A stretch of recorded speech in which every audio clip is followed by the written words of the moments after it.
Are we ready to go, Dale? Perfect. All set, yeah. Oscar Boyson, thank you so much for meeting with me today. I went into the movie last night, our hero, Balthazar. So when were you planning on doing it? Doing what? School shooting? I thought if you had a IRL friend, you wouldn't do it. Think I'm some kind of maniac? I should fucking smoke you. Smoke? Dumbass. Balthazar? Balthazar. Balthazar. Balthy. Yes. And I had no idea what to expect, truly. And I mean, I don't think I've laughed that hard at a movie in theaters. And I really can't tell you when. Right when you're like laughing and you're really enjoying it for that, then it kind of gets dark on you. And then the reality sets in and then it picks up again and it's funny. And then you kind of leave and you're like, what did I just consume in such a good way? Like, it was so thought-provoking and it created such good conversation between all of the people that I went with that saw the film. And it's really cool to see, you've had your experience producing, you've been in the film industry for 20 years, but this was your directorial debut. Is this the first film that you've written as well? No. I mean, this script is a collaboration between my friend Ricky Camilleri and I, and we've written a bunch of scripts together, and most of them haven't been made. So I think that's probably the case for most people. I don't think very many people get to direct the first thing that they write, or even get to see it produced. So this movie wouldn't exist without all the failures that preceded it, which I think is pretty common when it comes to big, dream projects like a movie. Yeah.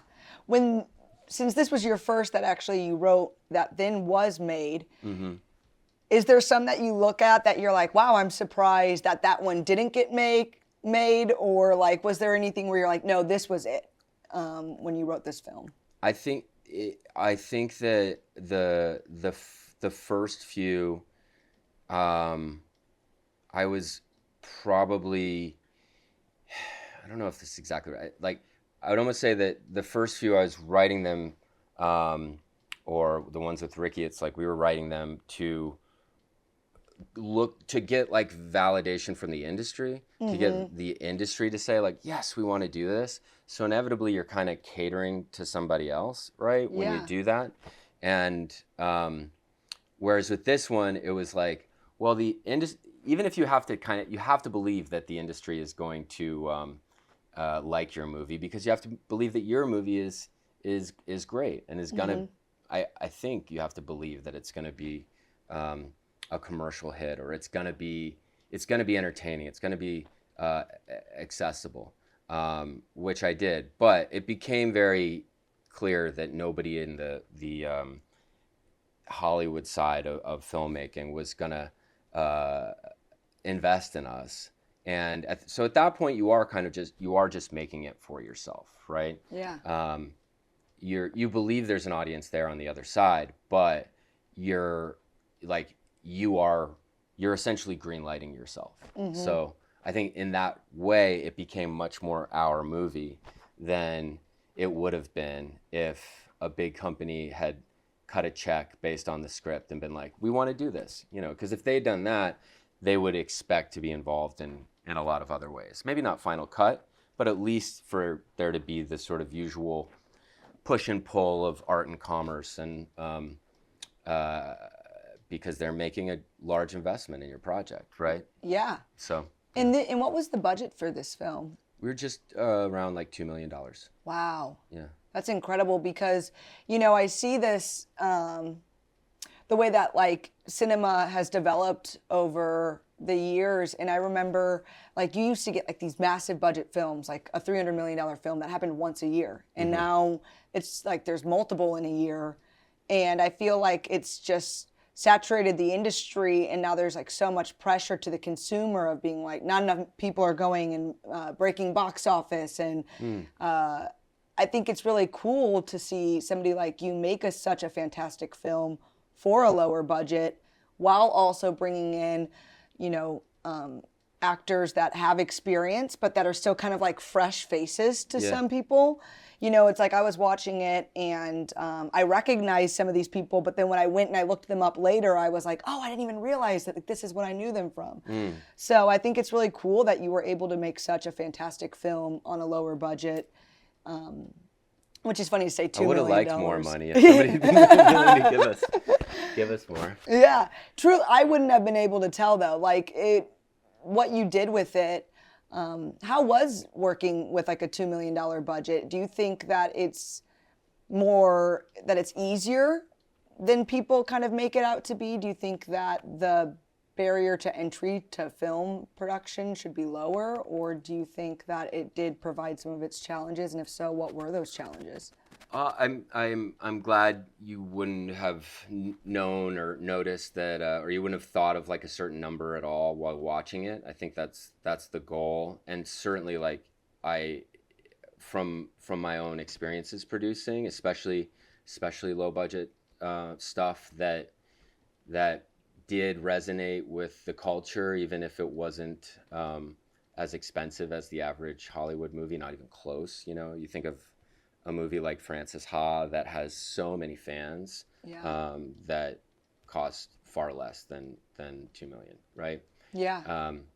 And or Good Time is a movie that was like a little bit more than that, but has so many fans and people who just love that movie. And the money really has nothing to do with the fandom. It doesn't have anything to do with the emotional experience that people have while watching these movies.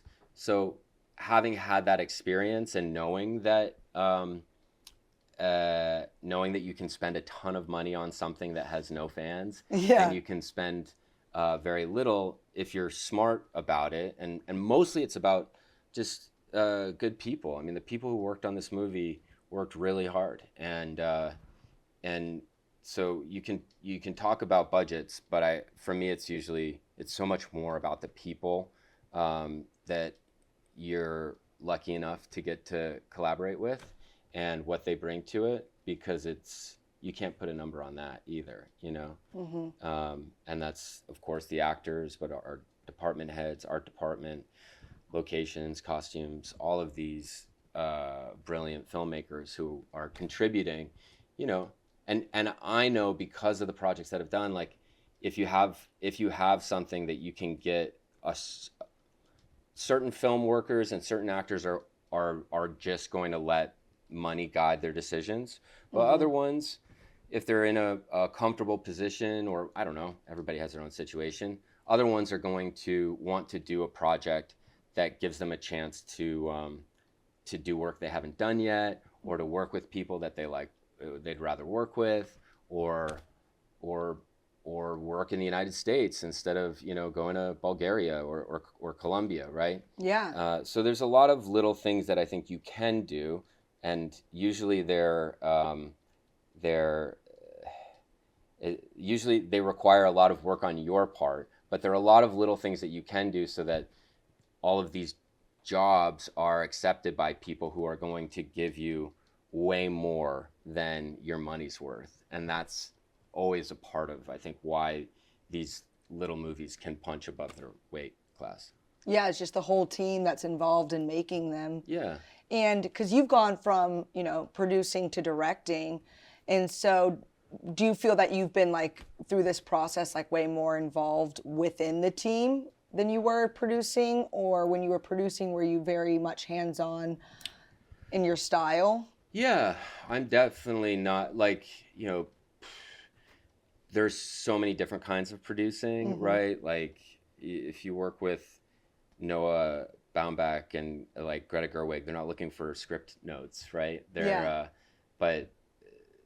but on those movies there weren't a lot of people, so there is a lot of responsibility that you can grab, and you start to that makes you more invested in the movie, right? Less people creates more investment, I think, and it's a great way to learn too, because suddenly you're doing 10 jobs. You know, you're doing all these different things that on a much bigger movie would have like a staff of 20, right? And that's another empowering thing to realize. Like, there's nothing I love more than having a bunch of people who are really good at their jobs, but you can also get great results with a few people who just care a lot. And so certain projects more than others, but I would say yes, overall, especially when there are less people, that's when you really get your hands dirty.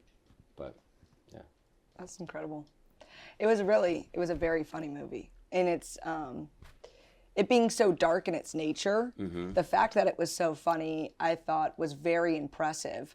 While writing the script, were you surprised when seeing it come to life and seeing the way people responded to it on some of the things that people laughed at that maybe weren't intentionally funny, or maybe things that you were intending to be funny that didn't get a laugh? Did everything kind of land the way it was supposed to? What was some of the feedback that you got from the audience on how it was interpreted? I mean, Ricky is one of the funniest people I know, and a big part of our writing process is just trying to make each other laugh. And a lot of times it'll be something that you're like, could we actually do that? And if you're still thinking about it, usually that is the kind of thing that ends up, if you do the work to make it, to get it into the script, and then you start thinking about the execution, like usually those are the things that end up having the most payoff. I think that we, for the most part, the laughs are where we wanted them to be. I think that you have, it's a movie where you have a lot of people like cackling, you know? So when I was in the feedback screenings and trying to see where things were working and where they weren't, you have to be a little, you have to really be listening for it, because people will be like, doing that sort of cackle and not actually laughing out loud. It sort of takes, especially in a feedback screening, like it takes a certain kind of person to laugh really out loud and unabashedly so.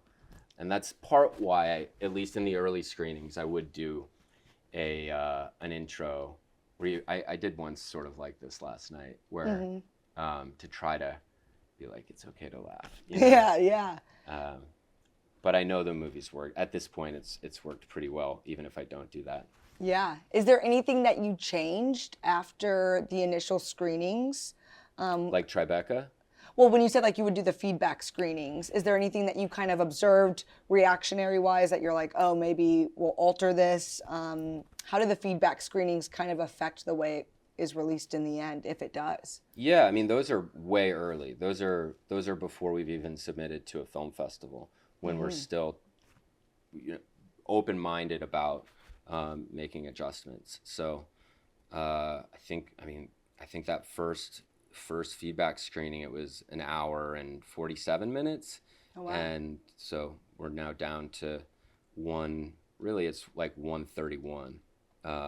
So you trimmed quite a bit off. Yeah. I was going to ask you a question. But a lot of first like assemblies can be really long, and first rough cut, which is what we'd call that, can be a lot longer. So that we were already under 2 hours on our first rough felt pretty good. Was that, where's your ideal marking for where you would like to be on a film?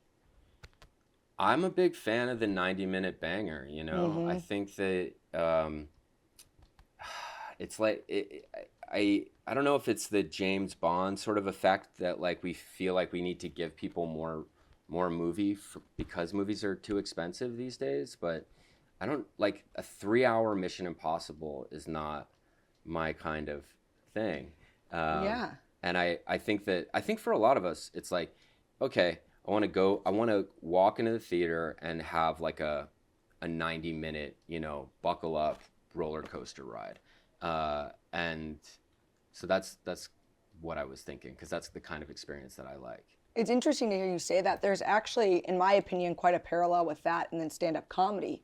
So I've produced a lot of stand-up shows, and I've experimented with different durations of show. Yeah. And I always kind of hit for that 90-minute mark, or maybe even a little bit less. And part of the reason I do that is I think about my experience going to the movies. And I think about how sometimes there'll be a movie that I really want to see, but I'll see that it's 2 hours and 20 minutes. Yeah. And then I'll see my second option is an hour and a half, and I end up seeing my second option because it's less time in the theater. Yeah. You know? Yeah. And so I would agree with you. I mean, there's certain movies that, you know, you're willing to go on the ride with for that 2-hour film. But generally speaking, you know, I think that a lot of people do kind of, when you're like the consumer, you're kind of going for that 90-minute mark. Yeah. Yeah. Is there... I actually noticed on the plane that they had, like, Delta now has a genre called 90-minute movies. Oh, really? It's like crime, thriller, comedy, 90-minute movies. Yeah. And here I'm with that because it's like, it really has deterred me from watching some great films. My boyfriend jokes with me a lot because on my grandma's side, I'm actually like a direct descendant from Braveheart. Oh, okay. And I've never seen the movie because it's like 3 hours long. And he's like, you need to watch the movie. And I'm like, oh, but it's so long. I feel like Braveheart holds up. It's been a while for me, but like that one and like Mel Gibson has a pretty good idea of the audience and their like threshold for tangents and such, you know. Yeah. I mean, but like think about like The Wolf of Wall Street. Like that's a 3-hour movie, but every minute just like rips. Yeah. You're like you said, you're kind of buckled in, you're on the ride and you're here till it's over. Are there any directors or films that have really inspired you throughout your career? So many, yeah. I mean, I'm a '90s kid, so like Scorsese is one of the greats. I can turn on so many of his movies all the time, and just be in awe both of the performances and the emotional effect, but also he's a technical virtuoso, and the the shot design, the combinations of shots and editorially speaking for emotional effect and the use of music, all the stuff people talk about with him. Those were such important movies. Paul Thomas Anderson, obviously, is like another one who, if you're 13, like I was when Boogie Nights came out, like that, that'll make you want to make movies, you know, and sort of witnessing that kind of like delirious enthusiasm for the form and for performance is and it's a super inspiring thing to witness when you're a teenager and you're trying to figure out like who you are. So those are two super obvious ones. Ricky and I did a little list where we talked about some of the key films that inspired the movie, and those included like Bully, the Larry Clark movie from 2001. Those included the Pusher films by Nick Winding Refn. Also from Denmark, Lars von Trier, like The Idiots and Breaking the Waves. Taxi Driver, obviously. Clockwork Orange, obviously. Talented Mr. Ripley, obviously. A little bit, you know, The Graduate, I would say. There's a little bit of Midnight Cowboy energy in there too. I think Gus Van Sant is an incredible, you know, one of the great American filmmakers that also we grew up with. I remember seeing Elephant when I was 20 years old and just really like having a kind of transcendent experience in the theater because I had never felt like a movie saw me in such a way. Greg Araki movies. Want me to keep going? It's very interesting to hear how many movies inspired this one film, because it's like, you know, I even watched your movie last night, and like I always admire this with Tarantino as well, as like you kind of take some of these movies that tend to be darker subjects and then you find comedy in them. And I think that's very inspiring. And even as somebody who does comedy, when I watch comedic movies, sometimes it's like they're too silly, and I appreciate that for the art form of what it is, but I actually am drawn to the movies where they're able to find humor in darkness. And so it's nice to hear all of the movies that inspired you, because even from my perspective of like, I've tried my hand at script writing and I'm actively trying it, and your movie inspires me. And so it's really cool to kind of see that trickle down effect of, you being an inspiration and then seeing you inspired by so many people. So I think that's really neat. Yeah, and some of those are not like, oh, we were thinking of this scene when we wrote that scene. It's more just, I think so many of those movies find their way into your DNA, Yeah. and you might not even know. You might like spot something later on. You're like, oh, that's probably where that came from. Yeah. But that like combination of darkness and humor you're talking about, I mean, going back to Boogie Nights, you think about how fun that movie is for like the first half, and then suddenly, the William H. Macy character is shooting his wife and blowing his brains out, and it's like, you're sky high, and then boom. Or even I think about like that scene in A History of Violence where Viggo Mortensen is like talking to his son who's just beat somebody up at school, and he's like, we don't just hit anybody we want in this house, and his son's like, no, in this house we shoot them, and you laugh, and then he hits his son in the face right after that, and you can see it on Viggo's face and you can see it on his son's face, and it's like laugh and then ooh, Yeah. and those are like those feelings. I don't know, that's humor can be like laughing and not being able to control it that's the truth, right? Like that's you at your most truthful as far as like a response to something.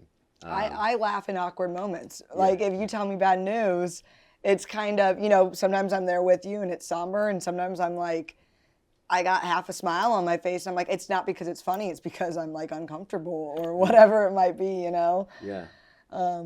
We were talking though about like, how the film got trimmed down throughout the process. Is there anything that was in the film initially that got cut that you were sad to see go? I mean, ultimately no, because you have to say, you just have to make that deal with yourself and the movie and everybody involved in it, which is, it's not about me, or it's about the audience's experience. And if there's something that I like, or something that Ricky and I were fond of when we wrote, but now it's bumping the viewer emotionally, or it's making the film lag, you have to get rid of it. That's the discipline. If it's bad or it's boring, you have to just cut it. Yeah. Even if I can't, like, we had an incredible cast in this movie. I'm thinking of some of the stuff that Chris Bauer did in the bar scene that I still go back and look at sometimes because it's so amazing. But you got to get rid of it.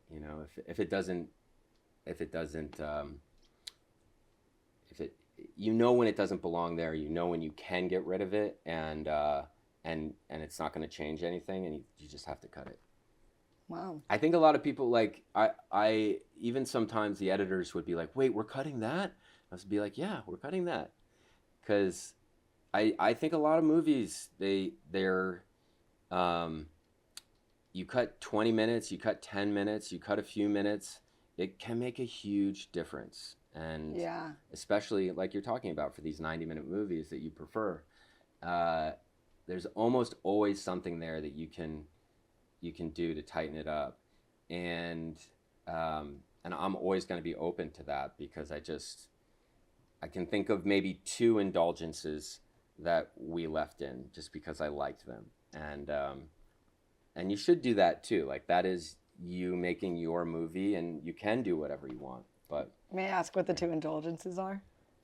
I just the scene,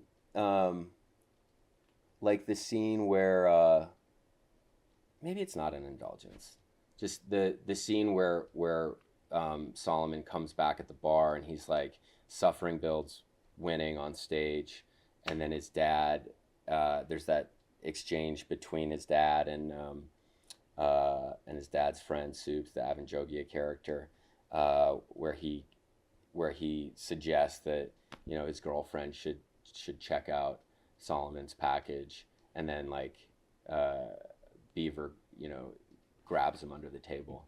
That scene, I feel like I know why it's there, but we also could have just cut through it, and I don't think it would have changed anything for the viewer. Yeah. That whole scene, though, kind of from the viewer standpoint, it really showed like how dark those men were. Yeah. And I think it really went that extra mile in being like, no, these are bad people. Yeah. And you got that from the beginning. You very quickly were able to see that Solomon's father was not a good guy. But then when you kind of had that exchange in the bar, you're like, oh, this is beyond Solomon. You know, and then this is all of the people surrounding and how they have found each other in darkness. So I actually think from the viewer's perspective, I think it really added to the film and like what the characters were portraying. Yeah. I can't even remember the other one. At a certain point, you make the decision and then it doesn't matter. But I remember there was another little thing where I felt like, oh, we could probably take this out, but I like it.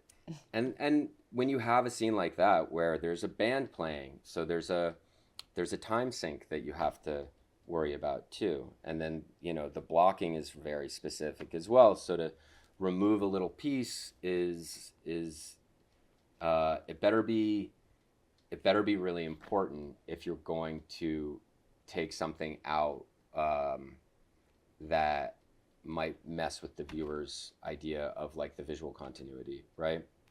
But I do think that I mean, there's part of why we shot the movie the way that we did too, because it does make it a little easier to take a piece out here or there, you know. Whereas if everything was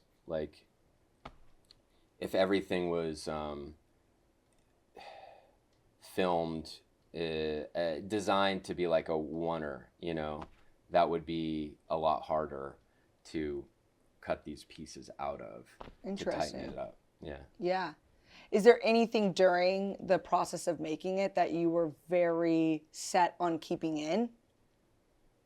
Like, was there any feedback that you got where it's like, hey, maybe we should cut this, or this isn't working, and you're like, no, I really like this. I think that this adds. There was a bit of, I mean, again, because we didn't have like a big studio that cut us a check. We didn't have that studio giving us these notes, right? Yeah. So it was much more, I invited some people to feedback screenings, but there's a limit to, you know, what you can get from that. Unless I think as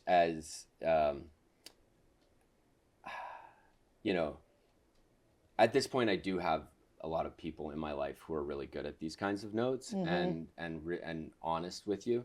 But that's different from the person that cut the check telling you something, you know? Yeah. I think one thing that kept coming up was like trying, instead of Balthazar's story, Solomon's story, what about cutting back and forth, right? That would be the way that most movies would do it, to kind of set these two boys up in different places, and we're going back and forth to keep you interested, instead of 20 minutes with Balti and then like 15 minutes with Solomon, and then they come together. Yeah. And we did try it a little. It was always the way that we'd written and designed it. And it was kind of like, I can see how this would work, but it doesn't, it's not the movie. And nobody is saying that they're getting tripped up by it. So let's just stick with it. Also, if you do that, you kind of, I think it makes it harder to get invested in Balthazar, because you see his privileged life next to Solomon's shitty life, and it's like you just hate Balthazar more and more and more. That's interesting, yeah. At the wrong moment in the movie, yeah. Was there anything behind intentionally starting with Balthazar versus Solomon? Did you ever consider starting with Solomon first? No. I think there's probably there's a different movie that starts with Solomon that's much more of like a classic tragedy, right? But because the movie was always our hero Balthazar, and it always started with him, it started and ended the way that it does, we never really explored that. And I think you could even say the movie is like a dark comedy for Balthazar, and it is a tragedy for Solomon, Yeah. And I like movies like that where it's not just one thing, and in fact it's something different for each character. Yeah, I would agree. That's an interesting perspective of, how it's not necessarily just a dark comedy for everybody. There were two very different outcomes, Yeah. And after the screening last night, you did the Q&A, and it was interesting how somebody asked you why Balthazar got the happy ending, and I enjoyed your answer of being like, maybe, but he has to live with this for the rest of his life. He's always going to be labeled as this thing. And to other questions, I found it very impressive that you were so well researched on, different victims and shootings and people affected by these tragedies that have happened. I assume that kind of ultimately inspired this movie. But when writing this movie, is that kind of where it came from, of like wanting to shed light on some of these things? Or what kind of initially inspired you to create a script like this? Yeah, it's not, I don't think it was as much about definitely not trying to shed light or like write a movie with a message or yeah, like if we wanted to really make a point like that, then write an essay or write it like an op-ed type of thing. I will say that we started writing just after Uvalde, and I do think there was this like collective feeling of helplessness and powerlessness and even disassociation, because it was so apparent that nothing was going to happen and nothing was going to change.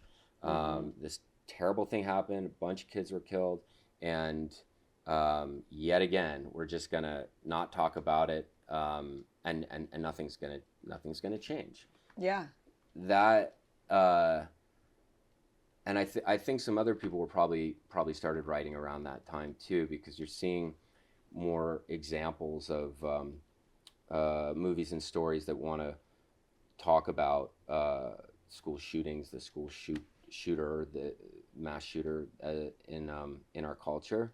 But we were reading research. We were reading the FBI files around the Uvalde shooting, and there was this girl in Germany, a teenager, who had been messaging with the shooter that day, and he had messaged her like, I just shot my grandma in the face, now I'm going to go shoot up my elementary school.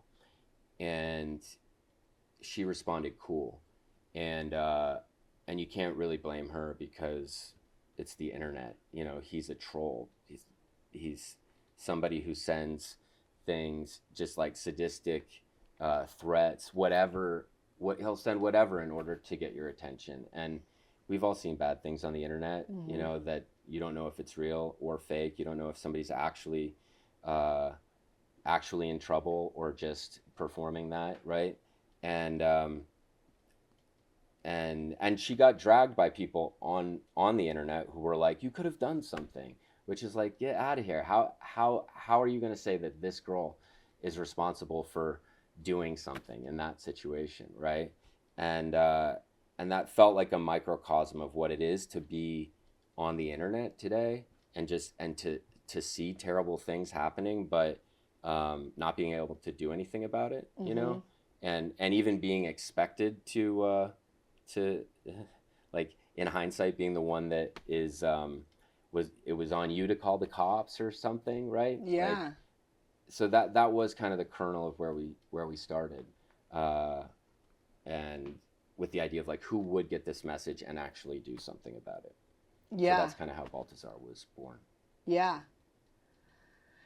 Wow, because it is funny because even I could see Balthazar like in him just being the guy that's like cool and then something else, you know, like I agree because there's so much pressure when you do look at these people and it's like even now with like AI, which was a presence in the movie too, you know, sometimes you see some of these things on the internet and it's like, is that even real? Or it'll be a real thing that people are like, no, it's fake. And it's made everything else even more confusing and harder to process. Which, by the way, you know, and it was something Dale and I talked about before you got here, this was probably the first movie that I've really seen successfully depict social media, the influence of AI, where from the viewer's perspective, it didn't really come off as like corny. And I actually heard that feedback in the Q&A last night after the movie. And I think that was just really well done. Just a side note, just commenting on more of a compliment than a question. But yeah, I thought that was really cool. Because usually it's kind of seen in a little bit like a hacky way of people doing it like it's a selfie and it's always the same type of like superficial girl engaging on her Instagram stories. And it was very interesting. And I just kudos to you for executing that very well. Yeah, thank you. I mean, I think it's important to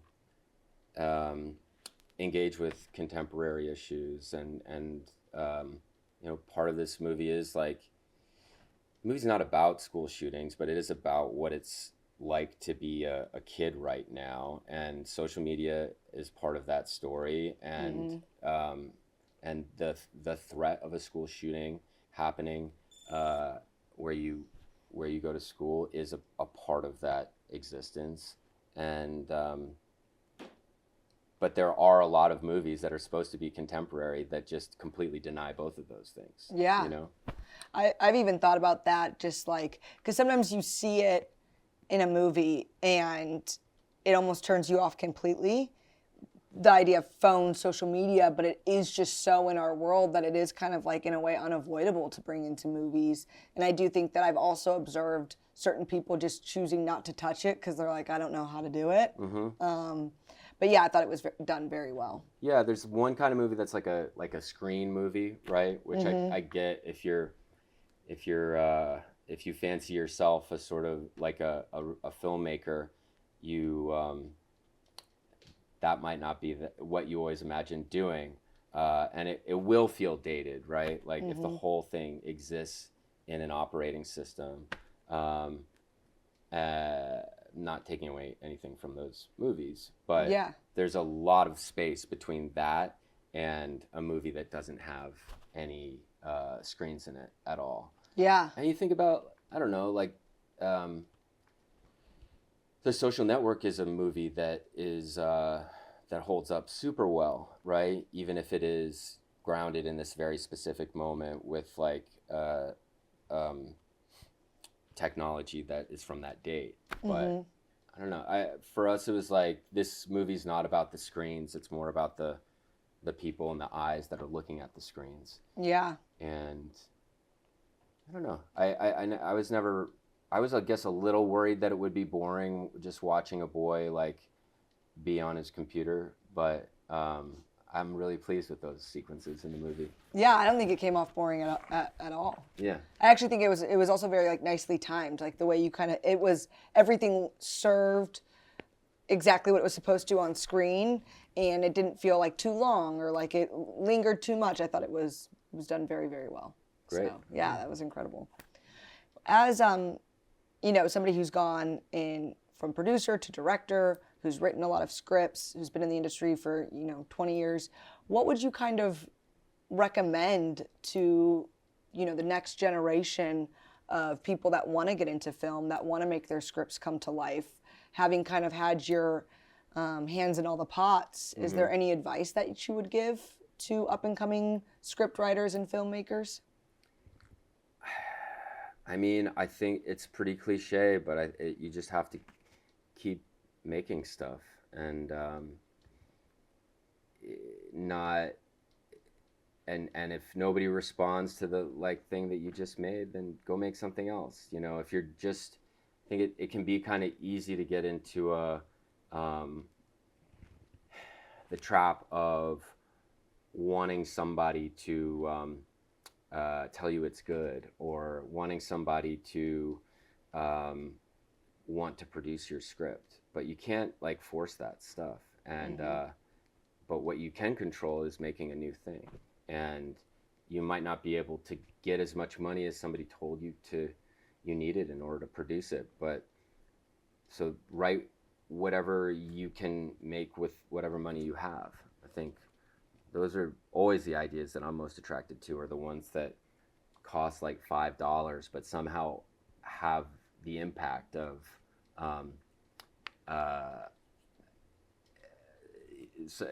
more impact than another movie that costs 50, right? Yeah. And I think that I mean it, even having produced the stuff that I have, it was I thought I might be able to sidestep a little bit, but it's still your first movie, you know, and most people are just going to think of it that way, and it's really, really hard to convince people to take that chance with you.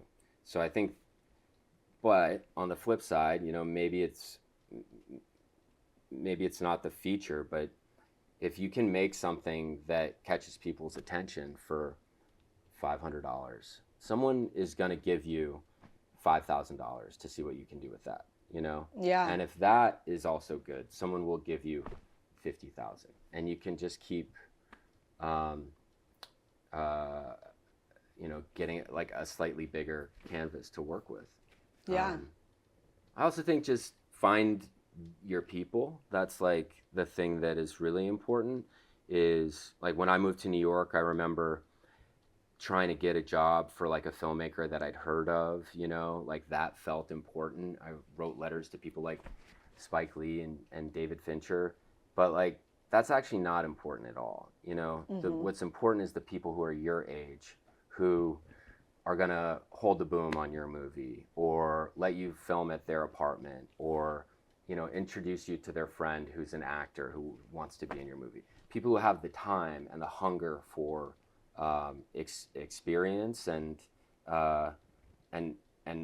want to work on your stuff, right? Yeah. Like those people are going to be so much more valuable. Yeah. And if you guys are all still doing it 20 years later, they will be the people who you know, who are changing the culture with their films and their stories. Yeah. I think I spent time probably like, you know, thinking maybe I needed the buy-in of certain people to like, for my project to feel real, when really you just need the people who think of you the way you think of yourself, right? Those are the people who are going to help you make the film that you want to make. Yeah. But that's your team. Those are the people that believe in you. Yeah. And the people that grow alongside you. I think that's really nice to hear, and honestly really inspiring too for people like, you know, that want to break in, because kind of like you said, it's like in your experience, you know, you're like, if I got this, if I'm working with this person, or you're kind of, you know, you're shooting for the moon, and that's a great thing to do. But I think often some people are aiming so high that they forget to look around and see the people that are their peers and their partners that are on their level right now. And those are the people, like you mentioned, that grow with you and that stick around you, and that you really form your relationships with. And so I think that's great advice. Yeah. There's like, you know, feeling, you can convince yourself that you need to, like you're trying to level up, you need to work with this person, or you need to work with this producer. And it's like, if that producer doesn't want to work, like they're probably too busy if you're struggling to get their attention. That's not the right person to help you make your movie. Yeah. Find the person who is like, who has a ton of time and energy and is just like chomping at the bit to help. Those are the people. I know, like, of course, you might say, well, that person's not the gatekeeper, but whatever. All you're trying to do is make your movie. You know, you're not trying to. You got to think just one thing at a time. And I do think that's kind of a common mistake, is convincing yourself that you need somebody that doesn't want anything to do with you. You know? Especially now, like. Or you need somebody who only wants to do it if they get X amount of money. Yeah. That's the enemy. Yeah. Get the people who want to do it for whatever you have. Yeah. You know? And I really do. I think, you know, people's interest levels are changing. You know, there's the new movie out right now, Obsession 2, that was done on a lower budget. I think A24, which you've now been a part of a couple of their movies. I think that it's changing the landscape of what film kind of is and what people are wanting to consume. You know, I mentioned earlier that, like, you know, we've got all of these super high budget films, and from my perspective and, you know, the conversations I have with my friends, those aren't necessarily the ones that we're drawn to. We're kind of drawn to these like up and coming, a little bit more tapped in. And I feel like the barrier to entry in the film world seemed nearly impossible. And through movies just over the past year, it's kind of seemed a little bit more accessible and a little bit more inspiring. What is your opinion on the future of film? Do you think that, you know, it's going to, you know, remain big and large? Do you think that people are kind of craving those smaller budget things? What do you kind of see happening in the future? I think people are craving culture that is more authentic, and sometimes that if you have a relationship with the person who's behind it,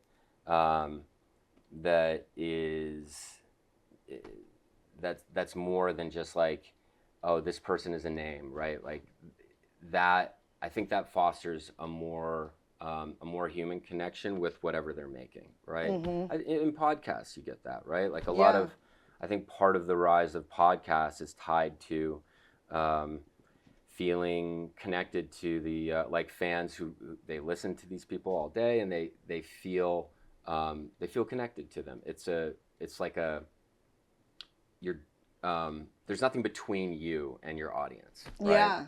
Yeah. That definitely feels more authentic these days. When if you have a big brand between you and your audience, then it feels very filtered. It feels very fake. It feels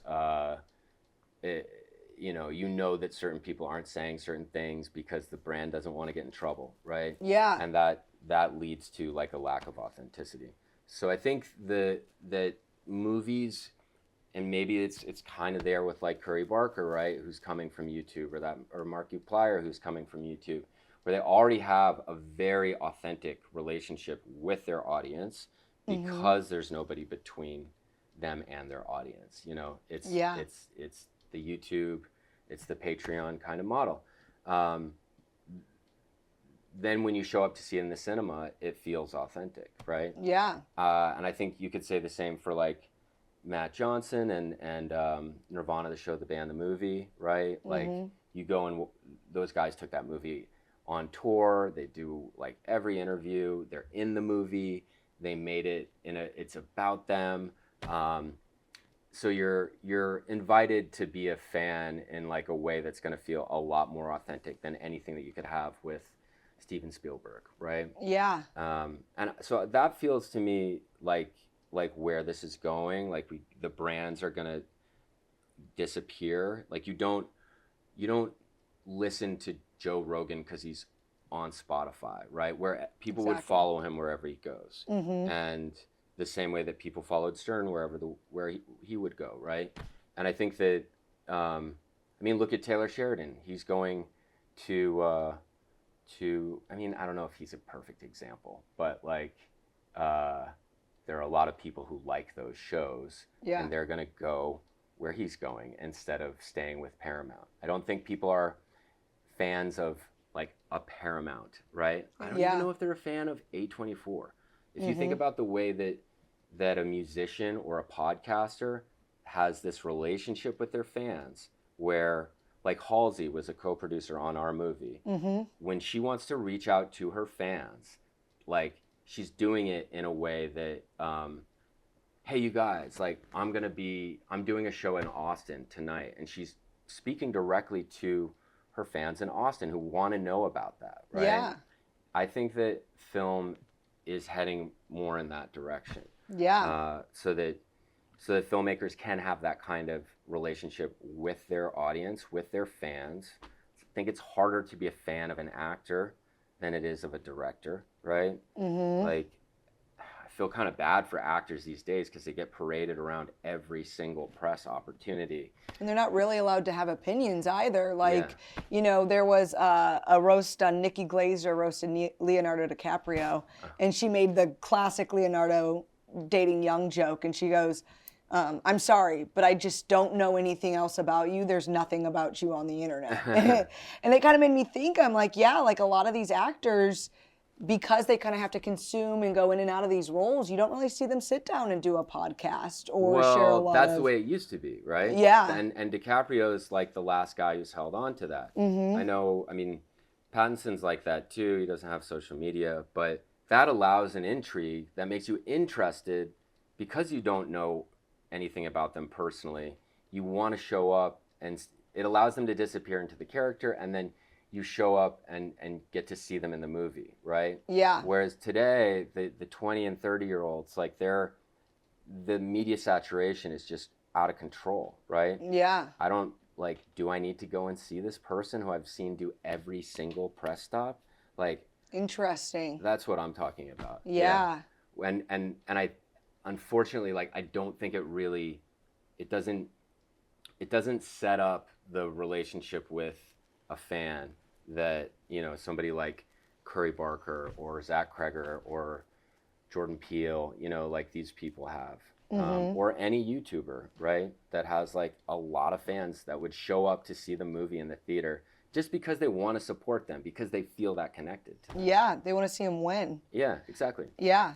And you mentioned the word authentic a lot, which I think I really kind of latched onto it when you said it, because it made me think of, you know, something that turns me off with some of these like bigger movies is I'm like, I watch it and I'm like, everybody's too hot and their clothes are unrealistic and there's too much color. Yeah. And why is the background blurred and everything? Like, you don't even really feel like you can kind of connect to some of these movies that are coming out. Like, you know, there was an era like, you know, Judd Apatow, when he was, you know, revolutionizing comedy. It was like, oh, these are like realistic people that I feel like I know, that are in my friend group, that wear the clothes that I wear.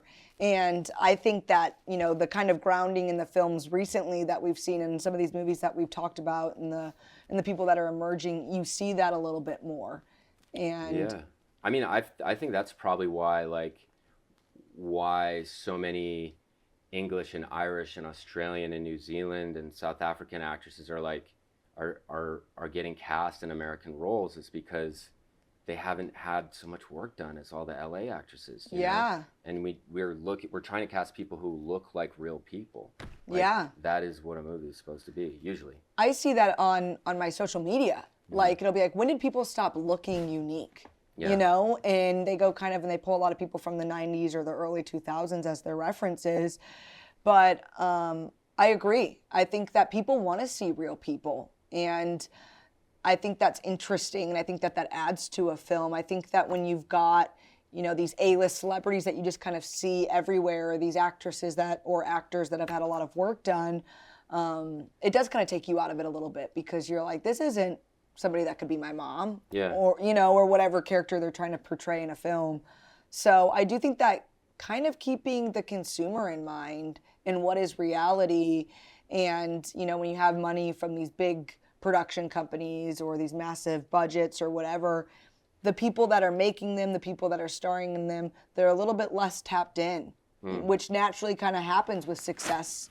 And I think it's important to stay there, you know, and be tapped in and see what people that are actually going to these films dress like, feel like, and think, and try to represent them. Yeah, absolutely. I think there's even, you know, I'm Ricky and I are both from the Northeast, but I think and even if we live in New York, I think always felt like we're not really like Manhattan people, and identify more with like the small town vibe. But there's some. I feel like in New York or LA, there is maybe even a little bit of like a fear that, oh, if we go and tell a story about people in Texas, we're walking on eggshells. They're gonna be pissed off if we if we make fun of them. And it's like, no, people just want to be represented. It doesn't matter if it's like an action movie or like Step Brothers. People just want to be want to be represented at all, right? It doesn't matter if they're the butt of the joke, right? So I think that's something that people forget, especially on the coast. It doesn't have to be a heroic portrayal. Hopefully it's as rich and as nuanced as life is, but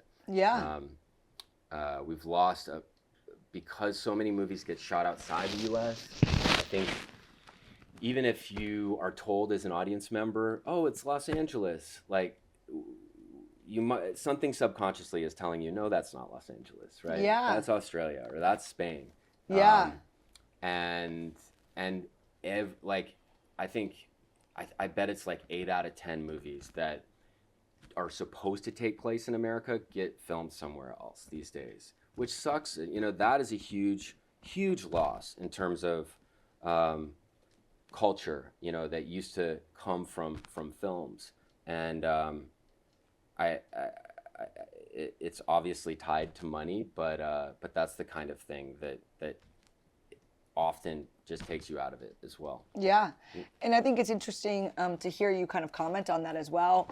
I think that now more than ever, you know, I really care about things like the environment, and I'm really conscious about like the clothing and the food that I eat and stuff like that. And I know I'm not alone in that. I think that's really spreading where people are trying to be more aware about what they consume. So finding out that a movie was made here in America, that does do a little bit something for your brain as you're walking into it. It might be, for some people, the decision maker on what they go see and what they want to go support. That's totally right. You know, I'm from Maine, and I know like there are a lot of people who would just show up because I'm from Maine, you know? Yeah. That's like a smaller town energy. That stuff matters. It does. It almost makes me want, like, because filming in Texas, this movie it's definitely not the economically pragmatic move. You know, that would have been go film in New Mexico where they have better incentives. But again, you know, speaking about why the movie feels authentic and real, a lot of that comes down to the performances. And if you tell the actor, hey, you're supposed to have a Texas accent, but you know, we're in Toronto or Calgary, and the person who's driving them to set does not, you know, talks like a person from Western Canada, like that. Their actors are professionals, but it's a little gift that I think goes a long way to actually film in the place where the story takes place. It also inspires you, and I feel like makes you feel like if you're filming a movie in Central Texas about somewhere that's based in Central Texas, and you go out to eat, and you engage with your barista or your Uber driver, and all of these people are from that town, and you're getting a little bit of their life. It's like that's going to impact you and how you view the film and like how you act in it. And I do think I could totally see where you're coming from of like it is important, and I think it probably has the subconscious value that you might not even consider when choosing these other locations on what it might bring out of the actor or actress that is in the film. You know? Yeah. And we put a lot of the people who actually lived in the trailer park where Solomon lives are in the movie. That adds another layer. A lot of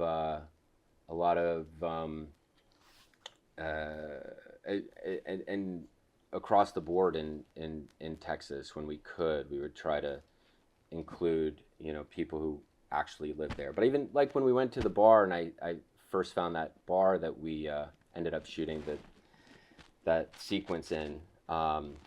That guy, John Cooley, his band was playing that night, so we got him to actually play in the movie. the bartender was working that night, so she's actually the bartender in the movie.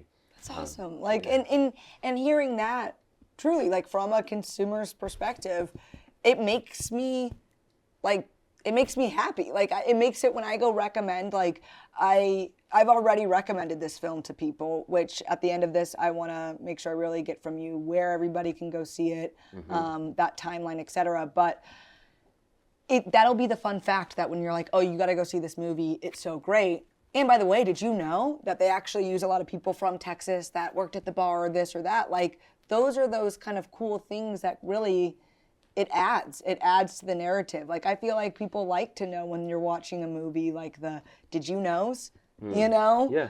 I think that makes it special.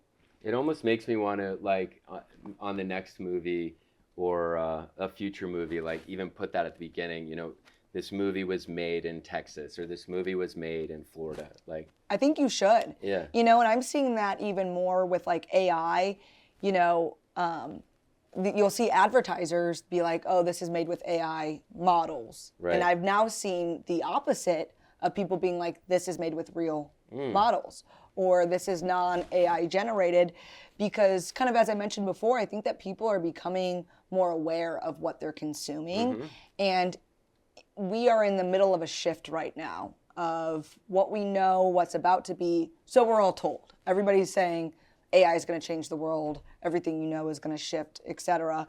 That's a whole different conversation. But I think that there are a lot of people that are holding on to what we know is real, human connection, supporting artists, supporting local artists, supporting people that they know are real. Yeah. And I think that letting people know in advance that what you are consuming is, you know, it's made by real people in America, in real places, with people that live in these towns, I think that adds to the film. And I think that even if you say it in the beginning, while you're watching the film, you're kind of looking for it. It's kind of like you're setting up a little Easter egg hunt before it happens, you know? Yeah. Yeah.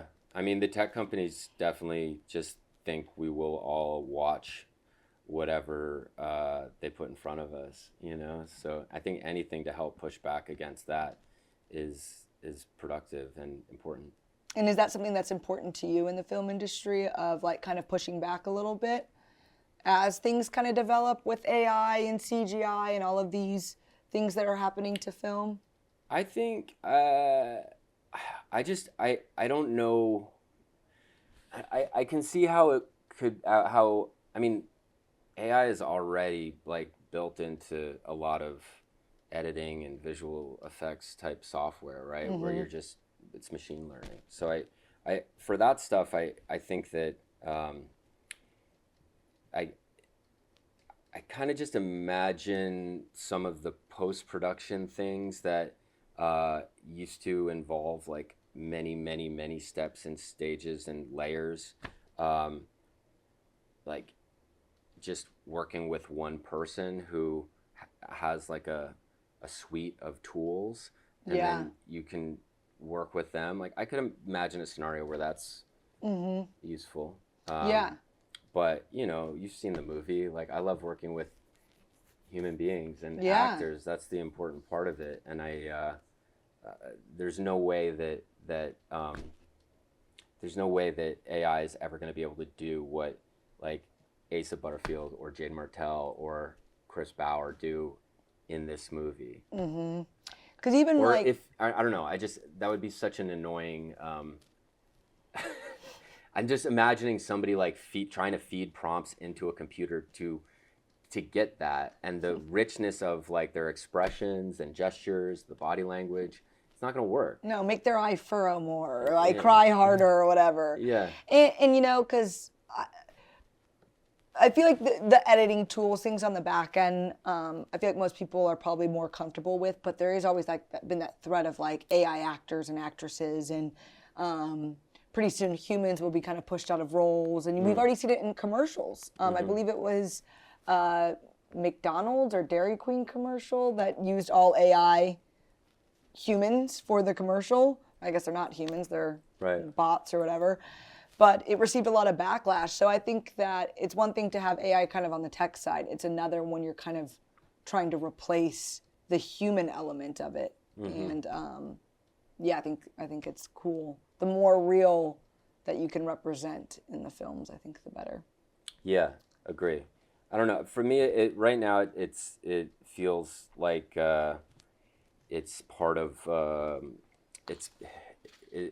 to make disposable content that like that you give away for free anyway. Fine, you know, like whatever. That's people weren't working especially hard on that kind of stuff anyway, and that maybe that's reductive, but I have great faith in humans, and I do, and I hate those companies like OpenAI. You know, I was even,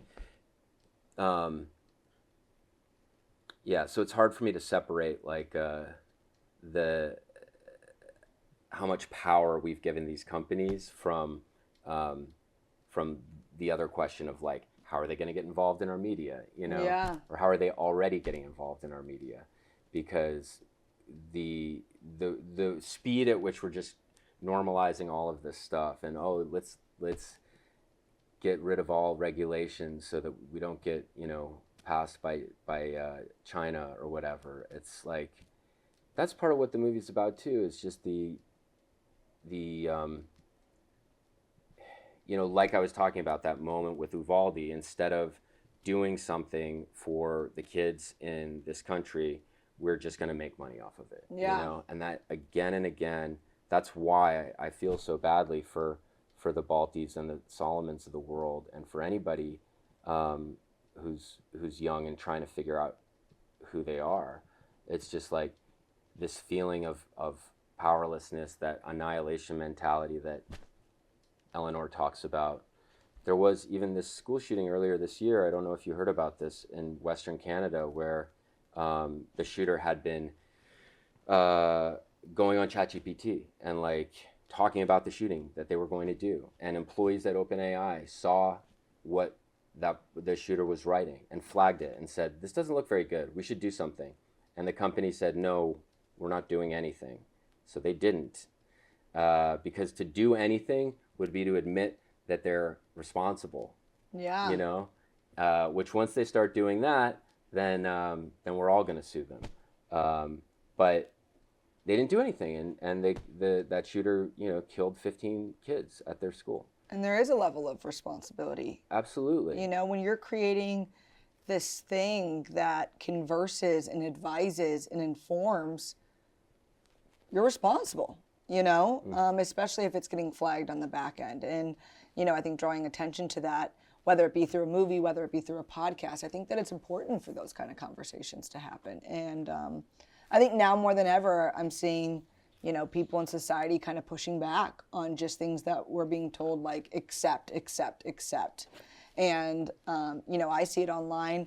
I'm not on Twitter, I use Threads, but my whole feed is people being like, but why? You know, and it's every single post that I see is why, and this is harmful or this or that. And it's like, you know, it's hard not to think that the pot's being stirred, you know, people are talking, and it's like, and then what comes next, you know?